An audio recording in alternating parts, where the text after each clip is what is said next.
Om Vishnupadaya Krishna Pristhaya Bhutale Srimate Bhaktivedanta Swami Niti Namine Namaste Saraswati Deve Gauravani Pracharine Nirvishesha Shunnavadi Paschata Deshatarine Srila Prabhupada Ki Jai.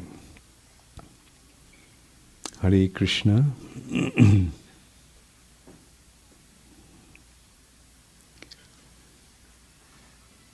Krishna comes only once in a day of Brahma. Although in Bhagavad Gita, Krishna said, Sambhavami Juge Juge, I come in every Juga, and not only once in every Juga, many, many times in every Juga. But he, the original Supreme Personality of Godhead, Swayam Bhagavan, he comes only once in a day of Brahma. That Swayam Bhagavan Sri Krishna resides in Vrindavan. Lord's Krishna's expansions or avatars, their situation is in Vaikuntha. But beyond Vaikuntha is Golok. And Swayam Bhagavan Sri Krishna always resides in Golok. Krishnastu Bhagavan Swayam. Swayam Bhagavan is Sri Krishna. And that Krishna resides in Golok.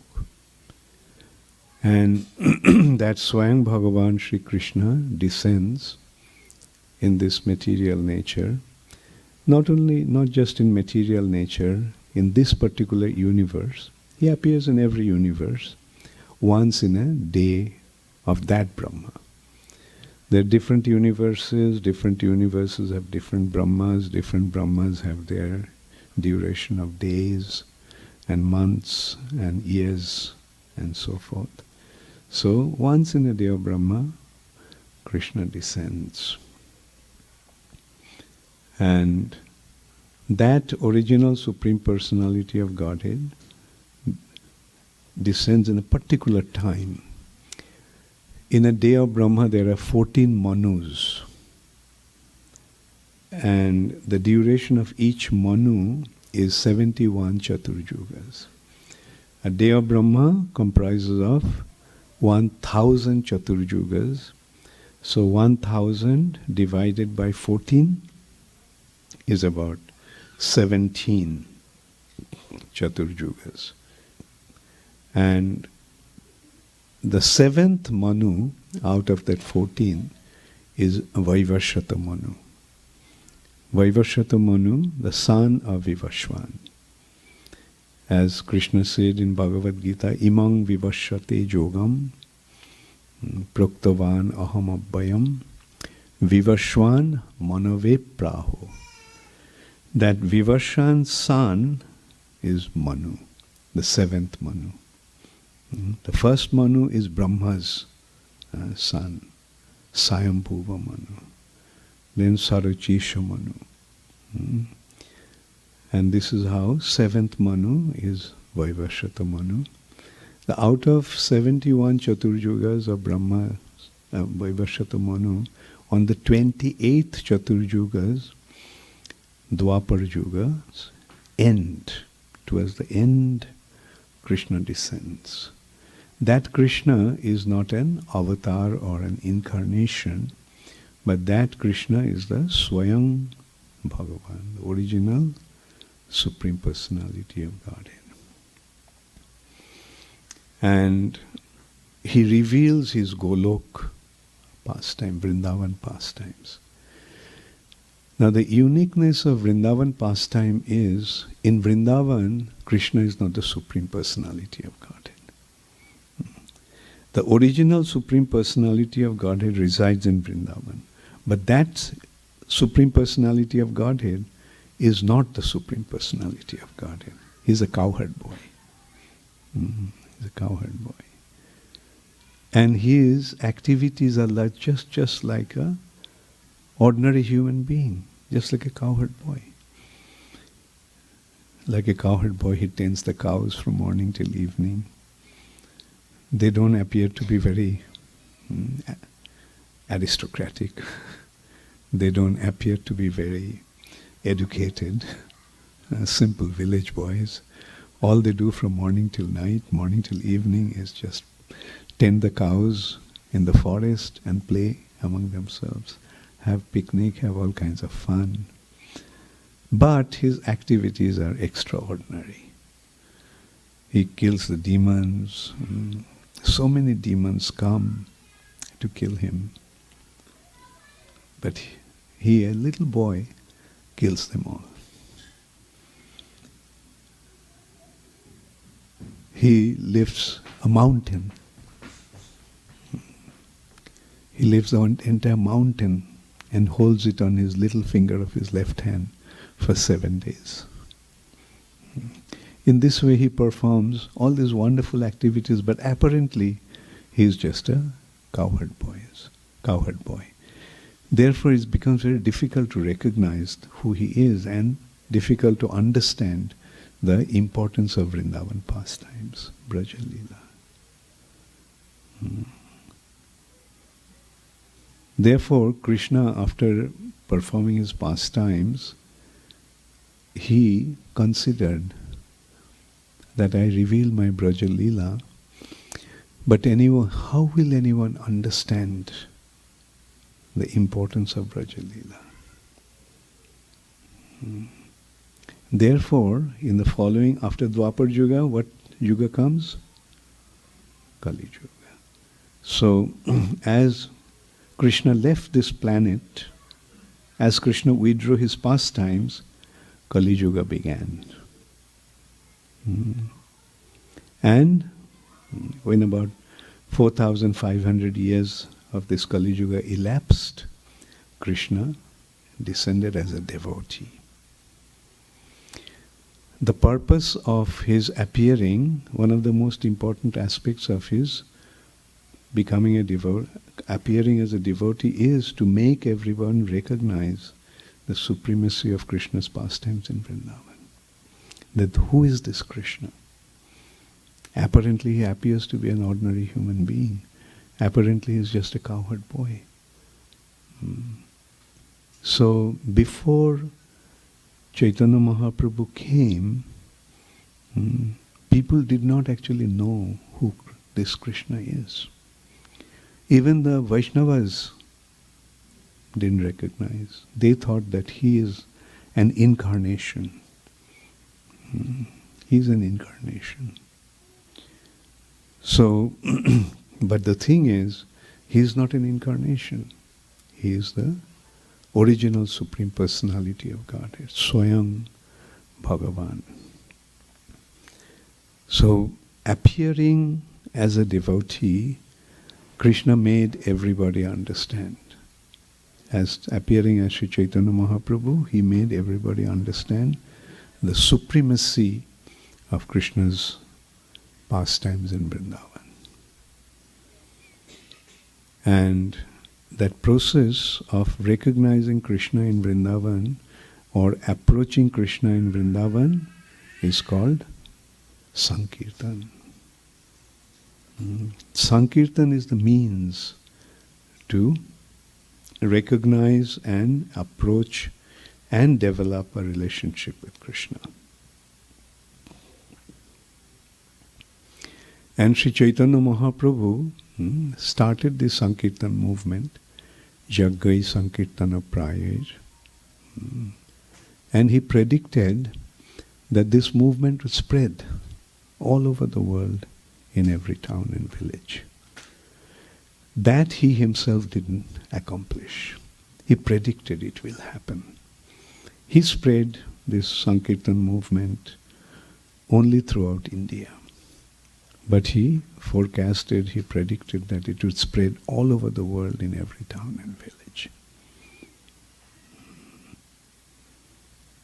And now we can see that prediction has become fulfilled. Isn't it amazing? Like, who could ever imagine that in this remote corner of this world called Seattle, there would be Krishna consciousness movement? But it happened. How did it happen? It happened due to Srila Prabhupada. Sri Chaitanya Mahaprabhu sent Srila Prabhupada to fulfill his prediction. He makes the prediction becomes a reality. Then what do we have to conclude? It's his arrangement. First of all, who is Sri Chaitanya Mahaprabhu? He is the Supreme Personality of Godhead.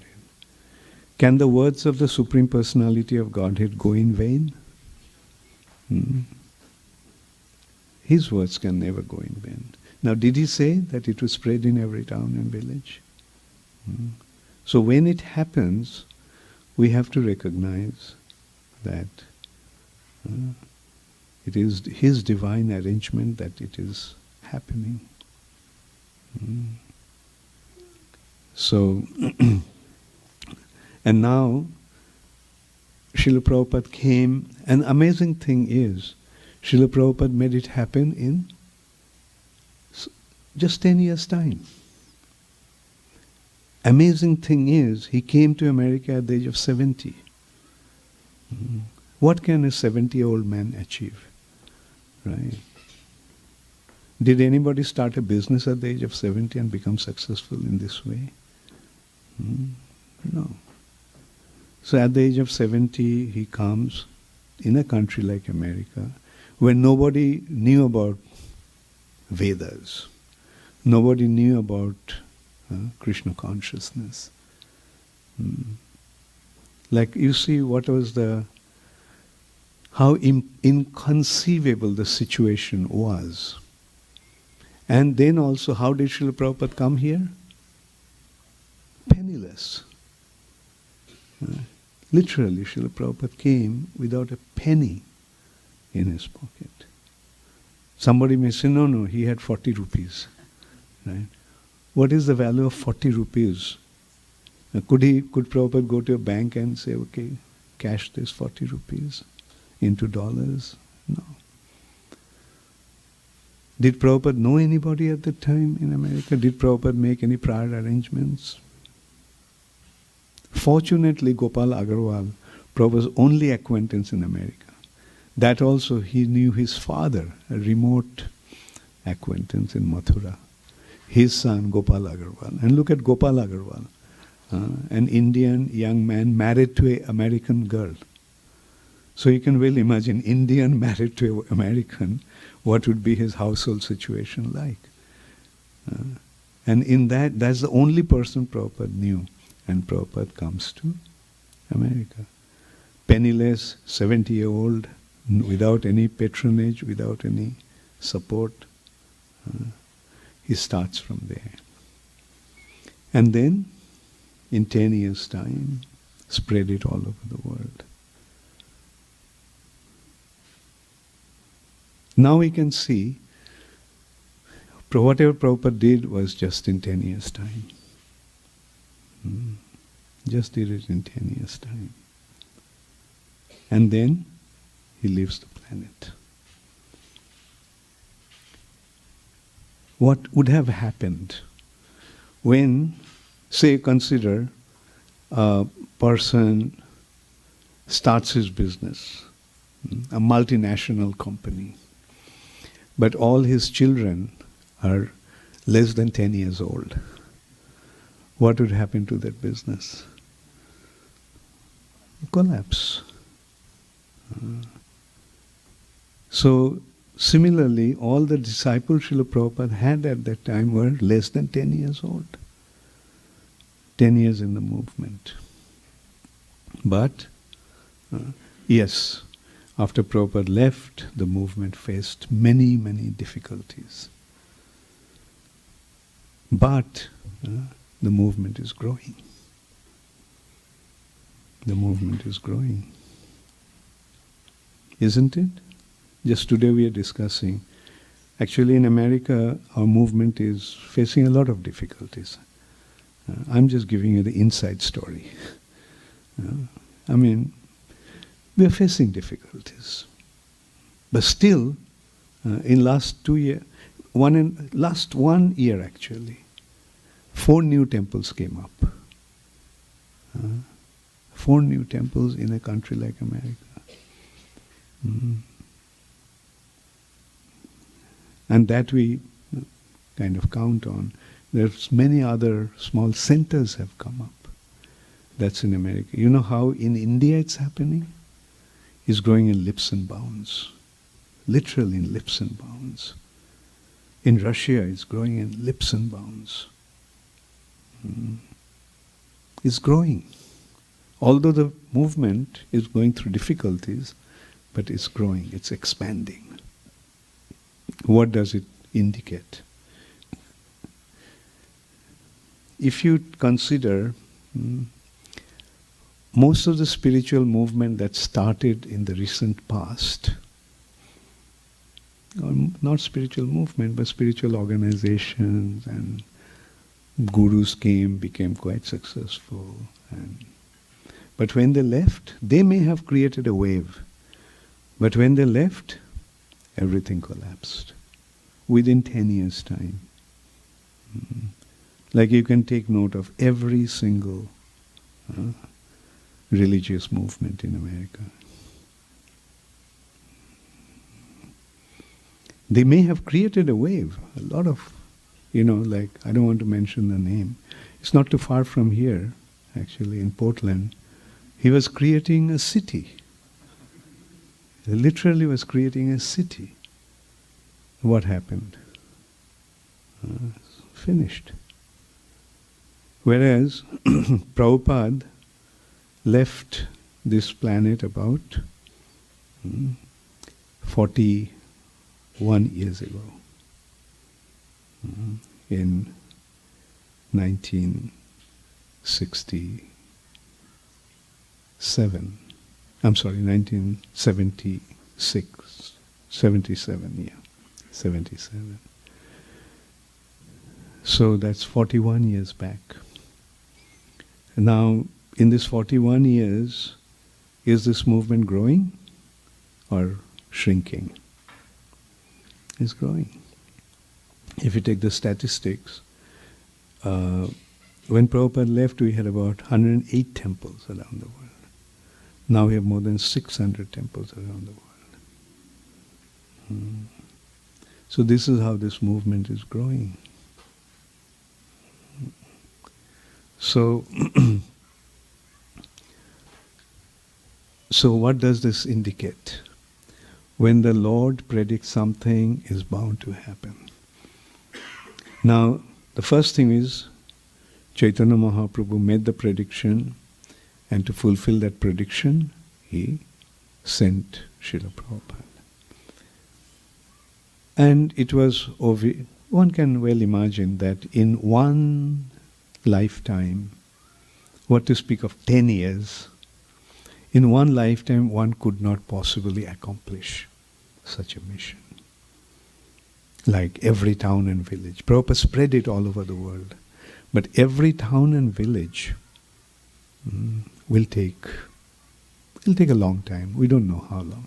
Of course, if Krishna wants, he can make it happen just like that. But Krishna doesn't make it happen like that. Krishna makes us work for that. Some effort behind the success.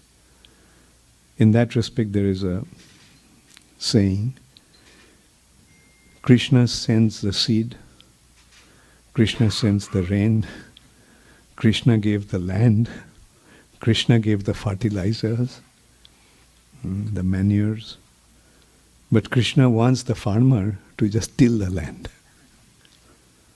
The farmer has to till the land, all that he has to do. And the result is the harvest. Everything has been arranged, but he just wants them to do a little hard work. So similarly, behind this achievement also, Krishna wants us to make a little hard work. That means go out and preach. And as a result of that, it will happen. And we can see how Krishna actually made the arrangements. Krishna sent Prabhupada. And what did Prabhupada do? Prabhupada knew that he won't be able to accomplish this mission to completion, meaning to every town and village within his lifetime. Therefore, in order to continue the mission, what did Srila Prabhupada do? Prabhupada created an institution.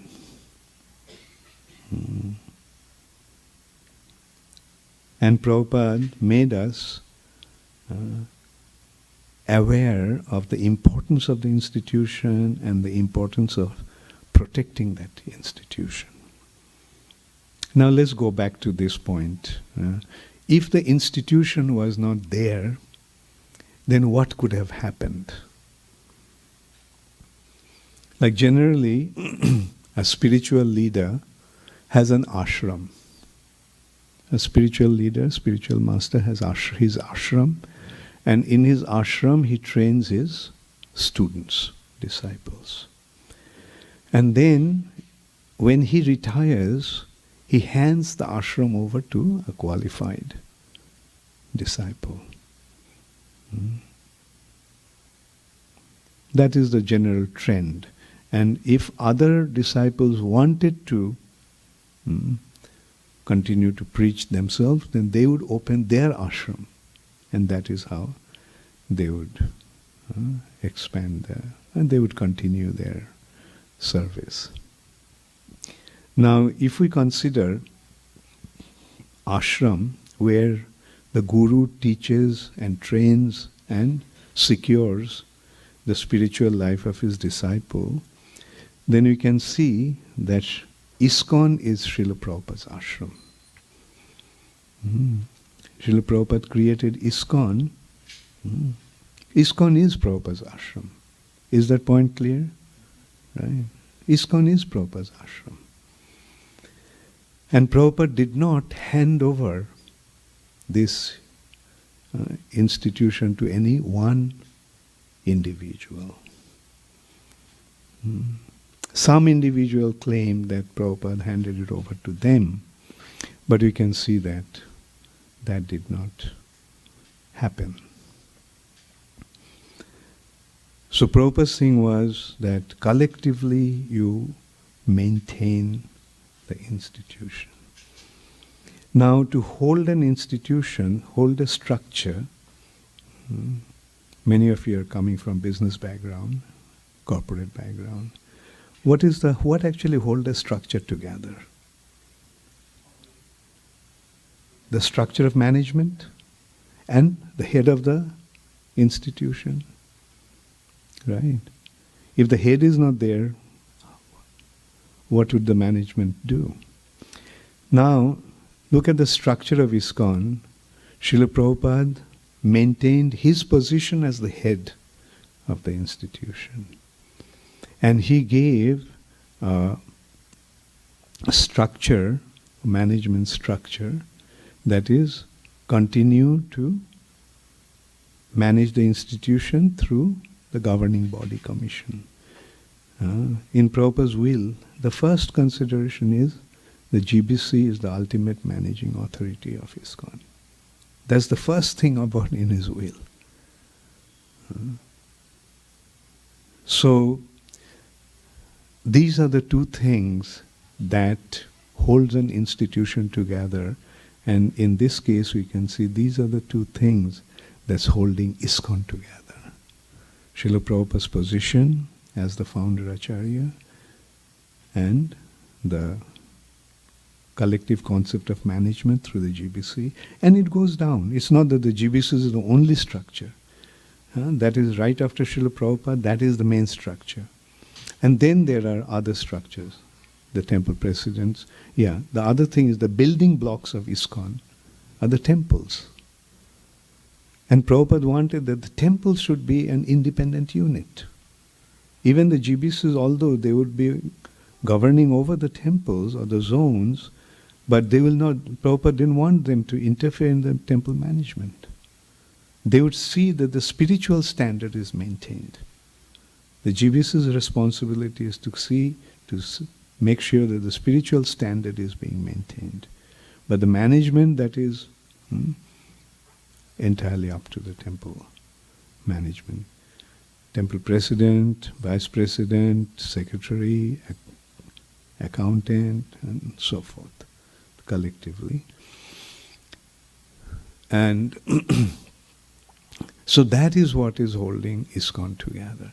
Now, one thing is that in course of our action, we see that, yes, we see the importance of the GBC. I wouldn't say so much GBC, I would say the importance of collective management. The importance of collective management is that even if one powerful personality deviates, there is this group of others there, that collective group, that can rectify him or take action. If that was not there, what would have happened? Somebody deviates, he would take a chunk of ISKCON and take with him. Another person deviates, he would take a chunk of ISKCON and go away. It happened. Many leaders in the past have deviated, and their followers also went with them. But ISKCON remained intact, right? On the other hand, they actually fizzled out. Sometimes it appeared that they are doing very well after deviating from ISKCON. They're flourishing. But you know, when somebody told me that, oh, they're doing so well, everything is flourishing so much. You know what was my response to that? When a branch of the tree is cut off from the tree, the fruits in the tree ripens quickly. But that is the sign of the decay. The fruits may have ripened quite quickly, but in course of time, the branch dried out. Whereas the main, tree is flourishing. Although when the branch is cut off, there is a loss. ISKCON went through many losses. I don't know. Maybe someday somebody should write the history of ISKCON for the posterity. It's good to know, actually, what ISKCON has gone through. There is no need to remain in darkness, ignorance. Let's get to see what actually happened. So many powerful leaders, they deviated. They had spiritual difficulties. You see, when somebody has a spiritual difficulty, what actually happens? He tries to justify it. For example, again, inside story, but you all are not children. There's no need to hide from you. Rather, you should get to know, because eventually you all have to, many of you are leading the movement already, and many of you will be leading the movement in future. So it's better to know that. This person, one very prominent leader of ISKCON, he was promoting, he had spiritual difficulty. Spiritual difficulty in having LSD and illicit sex, just to name a few. And he was justifying that. When he deviated from ISKCON, and how could ISKCON deal with him? Because the GBC was there. You see, no matter how powerful one individual is, he's not strong enough to stand up against 25. So, and when he deviated, he started to promote that LSD is somaras.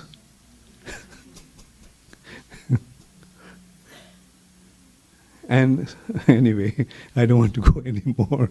So you can well imagine how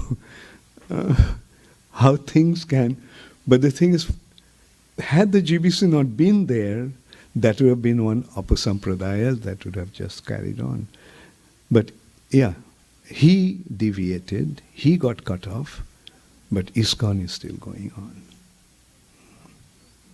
And this actually happened in the mid-80s, the early 80s actually, not much after Srila Prabhupada's disappearance. So, yeah, we can very easily understand the importance of collective management. But the other important consideration actually is to recognize Srila Prabhupada's position. Prabhupada was very emphatic about his position in ISKCON as the founder Acharya. And to tell you frankly, at that time, I used to sometimes wonder why Prabhupada is so emphatic about it. Like, for example, once an article came out in a newspaper in Bombay, and Prabhupada's identity there was not mentioned as the founder Acharya. And the person who gave the interview, Prabhupada, called him and very heavily chastised him. I was just a new devotee at that time. And just a few weeks back, I saw Srila Prabhupada in Calcutta when in a press conference, when the reporters were glorifying Srila Prabhupada, saying that what you have done is even greater than Sri Chaitanya Mahaprabhu's achievement. He said that Chaitanya Mahaprabhu spread Krishna consciousness all over India, but you spread it all over the world, indicating that Prabhupada achieved something which is greater than Sri Chaitanya Mahaprabhu's. But Prabhupada's immediate humble response was, no, I haven't done anything. Sri Chaitanya Mahaprabhu has done everything. My Guru Maharaj has done everything. They simply gave me the credit. So in one hand, just this experience, and now Prabhupada is chastising somebody because he did not mention about Prabhupada's identity as the founder Acharya of the institution. At that time, the thought actually came, why Prabhupada is so concerned? But of course, I immediately brushed the thought out of my mind. I'm not in a position to judge Srila Prabhupada. Later on, I recognized. How many of you recognize the importance of Srila Prabhupada's position as a founder Acharya? Okay. Anyway, I'll give you my take on that, my understanding on that. Prabhupada is the founder, no doubt about that. No one will contest that Prabhupada is the founder of ISKCON. But the catch is actually Acharya. What does it actually mean? Many of you raised your hands. I noticed first, Madhvaji, Madhvapriya Prabhu. Can you tell me what does this Acharya aspect indicate? And in this context? Yeah, good. And will anybody ever take that position? So the point is, Srila Prabhupada is the Acharya of ISKCON. The Acharya of ISKCON. That is the meaning. Prabhupada is the Guru of ISKCON. And there will be other gurus also, both Shiksha and Diksha, but they'll function under Srila Prabhupada's authority, as Prabhupada's representative. And that is the thing that we have to actually recognize and establish. It is happening, like every day, who is being worshipped during the Guru Puja? Once I told some people in that respect, I will be worshipped as a guru only as long as my disciples are here. When I am gone, I won't have any worship. But Prabhupada will be worshipped every day in every temple of ISKCON forever. That is the difference. Many of us will come and go. And our role will be to function as the representative of Srila Prabhupada, as the representative of ISKCON. And what would that mean? Guru's business is to function as a via medium. And in this respect, we have to act. Generally, the Guru acts as a via medium between Krishna and disciple. in this respect, we have to recognize Srila Prabhupada, that our role, the Guru, is to be the via medium between the disciples and Srila Prabhupada. That is the meaning of Prabhupada as the founder Acharya of ISKCON. And more we can establish that concept, stronger ISKCON will become. Now let's go back. How many of you know the history of Gaudiya Math?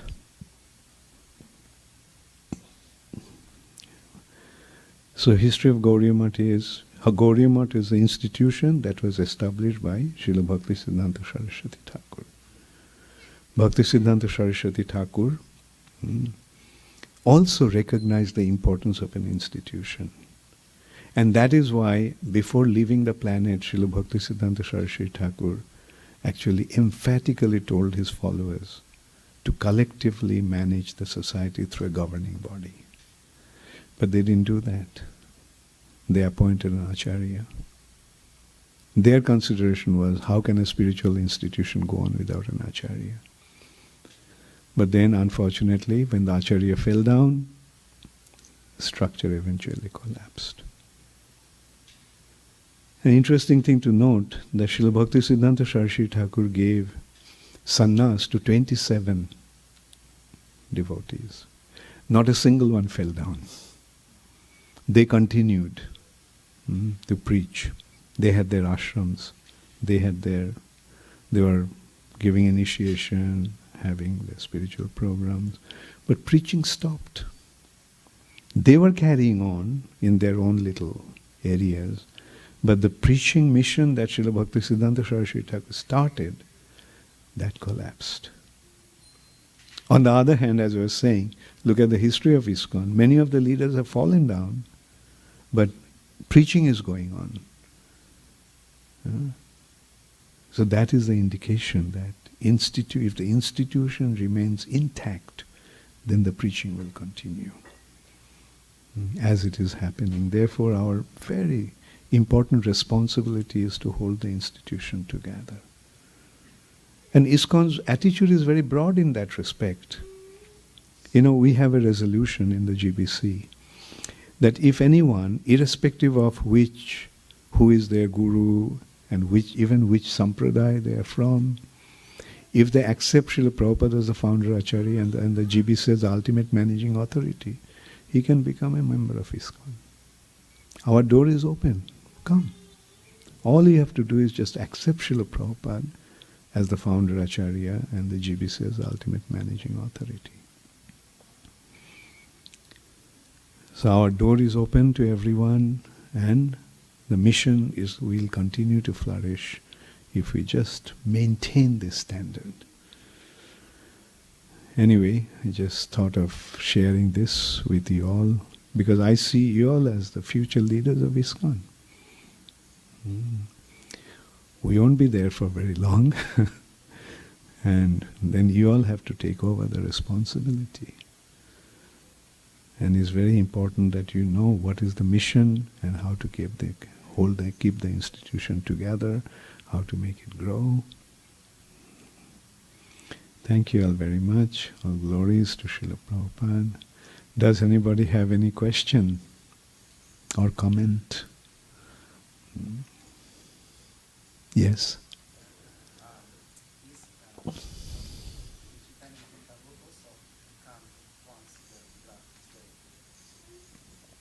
If Chaitanya Mahaprabhu, yeah, right. When Krishna comes, once in a day of Brahma, the following Kali Yuga, Chaitanya Mahaprabhu comes.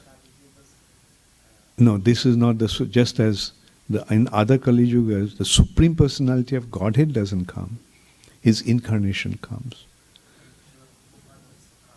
Prabhupada comes only when Chaitanya Mahaprabhu comes. Right?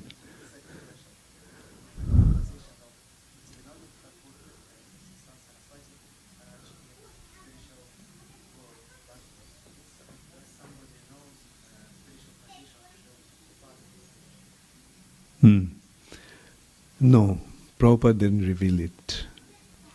And none of us are advanced enough to recognize that.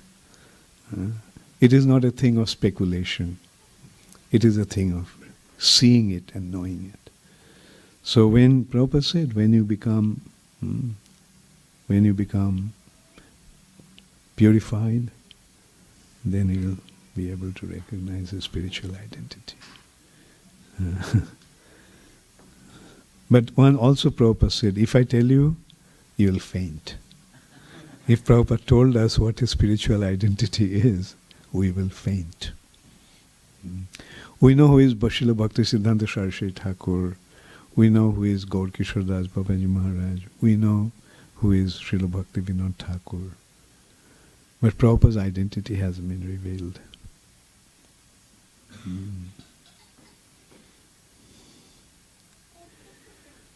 Okay.